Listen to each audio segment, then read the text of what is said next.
ज्यावेळी छत्रपती शिवाजी महाराजांनी शाहिस्तेखानाची बोटे छापली ना लाल मालात, त्यावेळी शाहिस्तेखानाची बहीण पळत पळत आली आणि शाहिस्तेखानाला म्हणते की तुझी भाची सापडत नाही. शाहिस्तेखान म्हणतो कुठंतरी नीट हुडकून बघ, कुठंतरी लपले असेल, कुठंतरी चुकले असेल. बहीण म्हणती मी सगळीकडे बघितलं पण माझी पोर सापडत नाही. त्यावेळी ते शाहिस्तेखानाची बहीण म्हणते मला वाटतं छत्रपती शिवाजी राजांच्या मावळ्याने तिला पळवून नेला.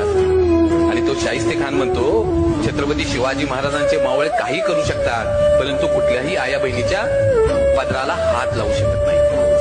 ही माझ्या राजाची पुण्य आहे. अरे जो औरंगजेब छत्रपती शिवाजी महाराजांचा सगळ्यात मोठा शत्रू, आणि ज्या दिवशी छत्रपती शिवाजी महाराजांची निधनाची बातमी त्याला कळते ना, त्यावेळी आपले दोन्ही हात त्या खुदाकडे करतो आणि त्या खुदाला मागणं मागतो, हे अल्लाह अपने जन्नत के दरवाजे खाली रखना, माँ बहनों की इज्जत करने वाला दुनिया का सबसे बड़ा योद्धा आपके पास आ रहा है. माझ्या राजाची ही पुण्य आहे ना